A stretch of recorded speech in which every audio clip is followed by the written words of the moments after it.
A reading from Luke, chapter 19, verses 28 through 40. After he said this, he went on ahead, going up to Jerusalem.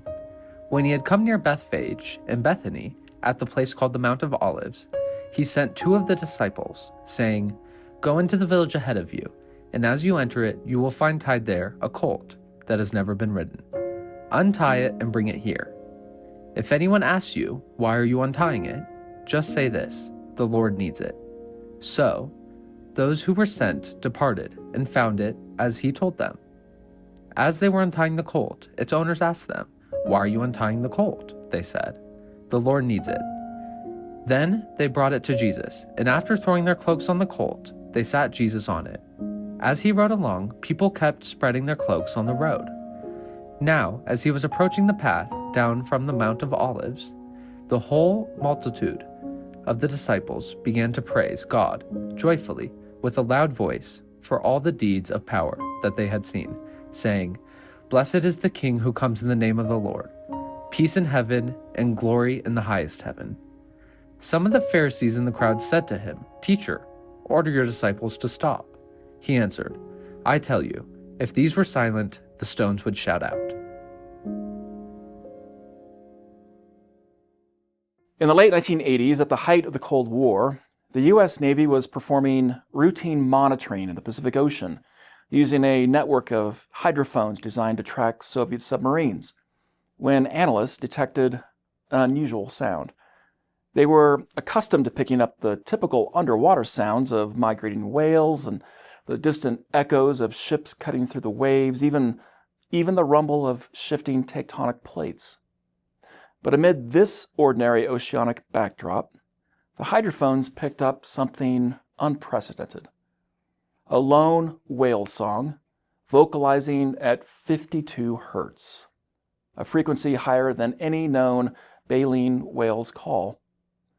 Most baleen whales communicate in the range of 15 to 25 hertz, low rumbling sounds that can travel hundreds of miles under the right conditions. But this 52 hertz call was different. It was too high-pitched for any known baleen species, yet too structured to be dismissed as random ocean noise. Civilian researchers began tracking the mysterious call, and after more than 3 decades of monitoring the whale's movements across the Pacific and analyzing its vocal structure, they gave the enigmatic whale the name 52. No physical sighting of 52 has ever been confirmed, but researchers believe he's a male because he vocalizes during mating season like only male whales will do. But they also believe he has likely spent his entire life alone, rejected by other whales for his annoyingly high-pitched voice that makes him sound a little like the Mike Tyson of the sea. It's a poignant image, a solitary whale roaming the world's largest ocean alone, singing his sad love songs, calling for a mate, yet never finding one. For this, 52 has been labeled the loneliest animal in the world and has become a symbol for anyone who has ever felt the ache of social rejection. Perhaps the story of 52 resonates so deeply because we can all identify with the experience of having been rejected at some point in our lives. To be human is to know the ache of rejection in one form or another. Maybe you don't get into the college of your choice or the fraternity or sorority. Or you're not offered the dream job you interviewed for. You're spurned by a romantic interest. Or a project you're passionate about gets rejected.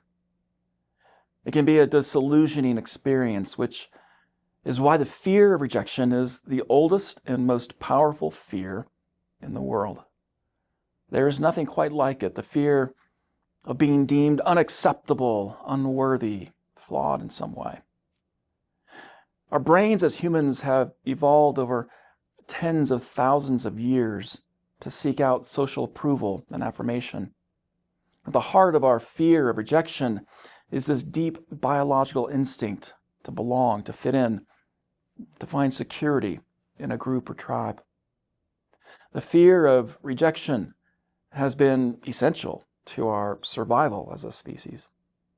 This instinct to be accepted is so powerful that researchers actually believe that we experience threats to our social connections in much the same way as we experience physical pain. Our experience of social pain, it activates the same neural circuitry that causes us to feel physical pain. So that when we experience rejection, we feel it as acutely as a slap in the face or a gut punch. And maybe that's why we often refer to experiences of rejection as heartbreaking or gut-wrenching or a jolt to the system. Our aversion to rejection is powerful, but we know that it prompts behaviors that just don't serve us. It causes us to hold back from expressing our genuine feelings. We might abandon others before they have a chance to reject us. Or we might take on personas to avoid being seen for who we really are, or to conform to the expectations of others. The fear of rejection drives us to live inauthentically, beside ourselves, as we might say. An annual publication called the Journal of Universal Rejection, it parodies this fear of rejection. This journal solicits manuscripts from authors of poetry, prose, visual art, research articles, you name it, and then, invariably, universally rejects them. Whatever you submit for publication to the Journal of Universal Rejection, regardless of quality, will be rejected out of hand, often without ever having been read. Which means you could submit your manuscript without suffering waves of anxiety regarding the eventual fate of your submission, knowing ahead of time with 100% certainty that it will not be accepted. The journal's board of editors says, your manuscript may be formatted however you wish. Frankly, we don't care. Rejection will follow as swiftly as a bird dropping from a great height after being struck by a stone, or it may languish like your email buried in the editor-in-chief's box. But it will come, swift or slow, as surely as death. Rejection. Of course, it's just a parody of our greatest fear, but it does beg the question, do you ever worry that whatever you're working on or whatever you're pouring yourself into won't be good enough, or that people will not like it or like you? What if we could free ourselves from the fear of rejection, of not worrying about what could possibly happen? Would it change how we go about living our lives or doing the work we feel called to do, or simply being the people we are called to be? Would it free us to experience more deeply the joy of simply doing the work and being who we are? Would we take more risks, explore new possibilities if we weren't driven by the fear of rejection and this relentless need for affirmation?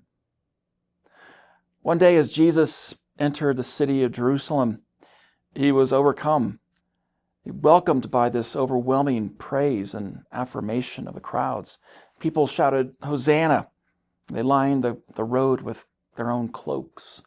They waved palm branches, all these public gestures of hopeful reverence for the one they believed would soon be coronated King of Israel and liberate the occupied Jews of their Roman oppressors. They praised Jesus not for who he really was, but for who they wanted him to be. Today we commemorate that day as Palm Sunday, the day of Jesus' so-called triumphal entry into Jerusalem, when the people registered their affirmation for who he was and what they believed he had come to do for them. But all along, Jesus already knows that he is who he is, and what he's come to do will not meet the expectations of that crowd gathered along the road that day. He knows that what awaits him at the end of that road is betrayal, denial, crucifixion, what we might call universal rejection. He knows that the praises of Palm Sunday will quickly turn into jeers by Good Friday. He knows he cannot and will not fulfill their expectations of him. But that knowledge doesn't change him. It doesn't change his mission. He transforms his journey into Jerusalem on the back of a colt into this powerful witness, a timeless reminder that rejection is never the worst thing that can happen to us. The worst thing that can ever happen to us is to allow the fear of rejection to persuade us to become someone we're not in our quest for affirmation and approval. It's a universal dilemma. Will I be my true self, even when it's not the self that others want or expect to see? The late depth psychologist Carl Jung said that we all have within us a shadow self. The shadow self is the unconscious part of our personality that we tend to repress or deny or hide from others because we think it's somehow unacceptable. Each of us has this reservoir of behaviors and desires and experiences that are rejected and disavowed during our hunt for acceptance and approval from others throughout our life. That world quickly informs us of which conduct it prizes and which behavior it deems unacceptable. In our relentless quest for acceptance, we suppress any unpopular characteristics of our personality that would maybe interrupt our admittance into the social club. But these characteristics do not just disappear over time. They simply get deposited into our shadow self, as Jung said, which remains hidden from public view but ever present. These parts of ourselves that we tend to repress, they're not necessarily bad or evil. They're just deemed by someone as unacceptable. And they look different for different people. Maybe you've been conditioned, for example, in very masculine ways, and were taught that to be a real man, you must hide your insecurities and never cry or express grief or always be in control. And then if you can't do this, you will not be worthy or loved or acceptable. And so you learn to repress these parts of yourself that would make you appear weak or vulnerable. Or maybe you've been conditioned in very feminine ways and were taught that to be a real woman, you must be skinny or selfless or great in the kitchen or emotionally sensitive or a nurturing caregiver. And then if you can't be all that, you're somehow flawed or undesirable.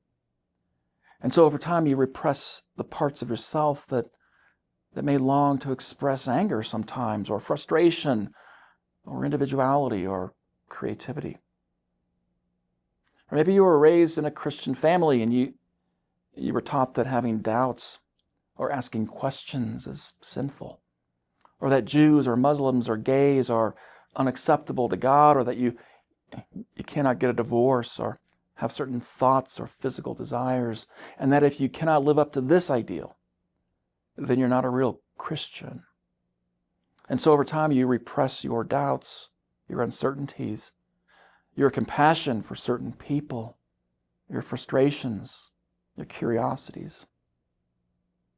Because none of us can ever live up to any perfect ideal, we repress or deny the parts of ourselves that seem to fall short or are met with disapproval, and we dump them into our shadow self, which we conceal from the world to avoid rejection. But the shadow never goes away. It simply takes a back seat to our conscious self, our ego, that acceptable, attractive part of us that everyone affirms, the self that protects us and helps us get ahead in life.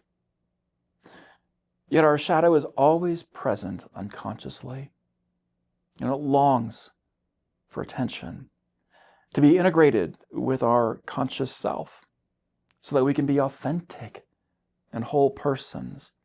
And until that happens, we'll always struggle with this tension between hustling for affirmation and living wholeheartedly.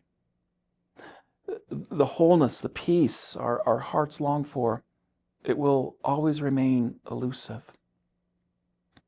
Jung put it this way. He said, until the unconscious becomes conscious, it will direct your life, and you will call it fate. Wherever something is avoided or shunned, we have found our shadow. Wherever humiliation and shame are found, we have found our shadow. Whenever we respond defensively to criticism or rejection, we've probably found our shadow. Whenever we are quick to criticize and judge something we see in others, their appearance, their behavior, their way of life, we've probably found our shadow. Whenever we say to ourselves, I can't believe what that person just did, or I would never do that, we've probably found our shadow. The great Buddhist teacher Zhuang Zhu told a story about a man who was so disturbed by his shadow that he was determined to lose it for good. And so he got up and ran, but his shadow kept up with him. And so he ran faster and faster until, after so many years of running, the exertion finally took its toll, and the man dropped dead of exhaustion. And Zhu said, if he had simply stepped into the shade and sat down and stayed still, his shadow would have vanished. When Jesus enters Jerusalem on the back of a lowly donkey, he shows us how to bring our shadow to the light, to not run from it, but to integrate it. He would not and could not live up to the perfect ideal of the Messiah that the crowds had assigned to him, a warrior, a judge, a liberator, a mighty ruler.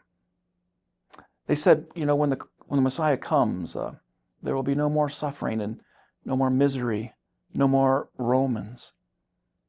But when Jesus rode into the city on a donkey instead of a war horse, dressed in rags instead of armor, appearing as meek instead of almighty, he showed us how to show up to the world with our true self, and how to use our shadow as a source of strength and light. He shows us how, as Marianne Williamson once said, our deepest fear is not that we are inadequate. Our deepest fear is that we are powerful beyond measure. She says it's our light, not our darkness, that most frightens us. We ask ourselves, who am I to be brilliant, gorgeous, talented, fabulous? In the first church I served, I was an associate pastor for a bit of time. I was sitting in a circle with a handful of parishioners one evening, leading a Bible study. To my left was a young woman whose addiction had nearly destroyed her life. She'd been in and out of rehab and in and out of jail, in and out of the church community, but all along, members of that church, they took turns shuttling her from rehab to the courthouse and back to the rehab more times than I could count. When she was incarcerated, they would visit her. When she was on parole, they'd drive her to church for worship. When she had finally gotten sober, she started attending my weekly Bible study. In that same circle, to my right, was a man who had served 7 years in prison for the white-collar crime of cooking the books at his firm. That scandal had made the local news and caused great humiliation for him and his family.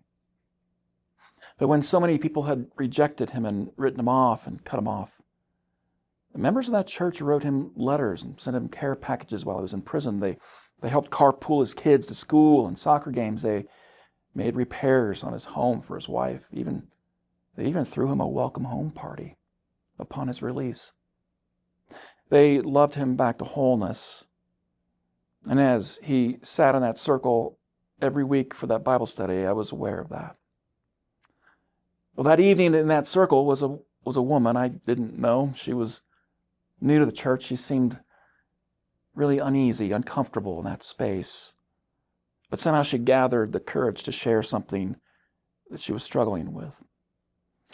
She said, I don't even know why I've come here. I mean, she said, I don't know what I believe or if I even believe at all. I just went through a terrible divorce and I'm looking around this circle and it just seems like everyone has it all together. I'm not even sure I really belong here. And there was this awkward silence in the room around that circle. This woman had just gotten real, vulnerable, transparent. It was so unexpected. It was so brave. Out of the silence, the man to my right smiled and said, well, if it helps, I just got out of prison 8 months ago.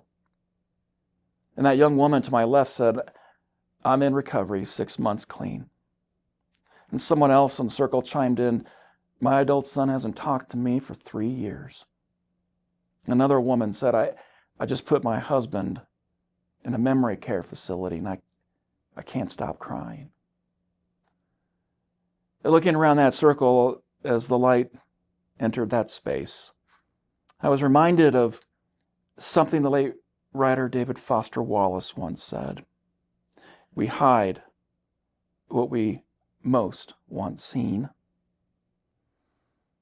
We expend so much mental energy maintaining this public veneer when what we really want most of all is someone who sees right through it.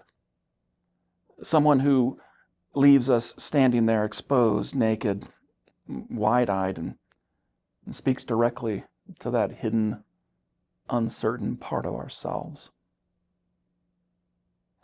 And so he comes to us, this unexpected Messiah, on the back of a lowly donkey, as we sing, Blessed is he who comes in the name of the Lord. Our takeaways for today: we hide what we most want seen. Our shadow is a source of strength and light. Our deepest fear is not that we are inadequate, but that we are powerful beyond measure.